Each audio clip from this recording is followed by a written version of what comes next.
हिंदू, मुस्लिम, सिख, ईसाई, आपस में हम भाई भाई।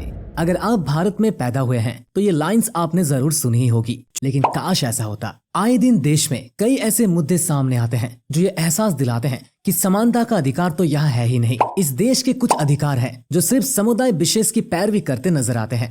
आइए अब बात करते हैं उस कंट्रोवर्सी की जो आजकल सुर्खियों में बनी हुई है। कुछ यूजर्स ने जब ट्वीट किया तो ये ट्रेंड कर गया और लोगों ने बढ़ चढ़कर रिस्पॉन्ड किया, क्योंकि हर कोई इससे खुद को जुड़ा हुआ महसूस कर रहा था। 1989 से 90 और 1997 से 98 में कश्मीरी पंडितों के ऊपर हुए नरसंहार के लिए रूट्स इन कश्मीर नाम के एक ऑर्गेनाइजेशन द्वारा एक पिटीशन सुप्रीम कोर्ट में डाली गई थी। लेकिन सबसे बड़ा झटका तब लगा जब एससी ने उस पर अपना दबाव देते हुए कहा कि इस घटना पर उन्हें यानी सुप्रीम कोर्ट को कोई केस बनता हुआ नहीं लगता है। ऐसा कहते हुए एससी ने याचिका स्वीकार करने से मना कर दिया। ये उन कश्मीरी पंडितों के लिए बहुत बड़ा झटका था जिन्होंने अपना सब कुछ उस बीभत्स हादसे में खोया। ये फैसला लिया गया chief justice of India DY Chandrachud, justice Sanjay Kishan Kaul and justice S Abdul Nazeer के द्वारा, जिसमें कहा गया कि घाटी में जो हुआ वो बहुत दुखद है, लेकिन अब 27 साल बाद उस पर कोई कार्रवाई करना मुश्किल है। आपको हम यहाँ बता दें कि क्यूरेटिव पिटीशन आखिर होती क्या है। क्यूरेटिव पिटीशन उस केस के लिए दायर की जा सकती है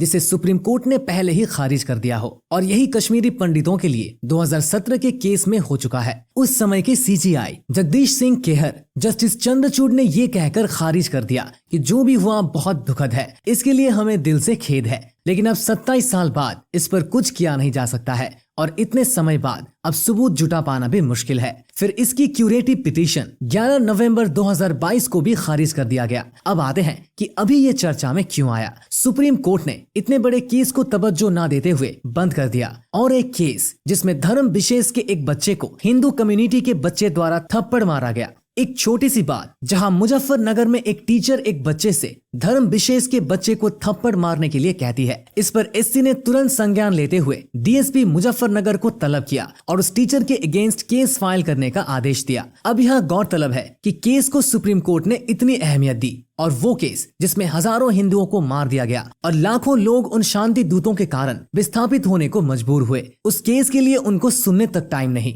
एक नक्सली तीस्ता सीतलवाड़ के लिए एससी ने अपनी हॉलिडे कैंसिल करके उनकी बेल को मंजूरी दी। वहीं सनातन धर्म के तमिलनाडु केस को सिरे से खारिज कर दिया। इसे आखिर आप क्या कहेंगे? एक तरफ जहां नुपुर शर्मा को सुप्रीम कोर्ट ने फटकार लगाते हुए कहा कि आप हिंदुओं को उकसाने का काम कर रहे हैं, और वहीं दूसरी तरफ डेंगू कहकर लगातार हिंदुओं पर जहर उगल रहे हैं। इस पर सुप्रीम कोर्ट की चुप्पी गौर करने लायक है। बस यही बात है जो हिंदुओं के दिल में एक दर्द पैदा कर देती है, और यही से एहसास होता है कि क्या सच में हिंदुस्तान में होकर हिंदुओं को यहाँ समानता का अधिकार मिला है। आपकी क्या राय है इस पर? हमें कमेंट बॉक्स में कमेंट करके जरूर बताइए, और वीडियो को लाइक करना ना भूलें।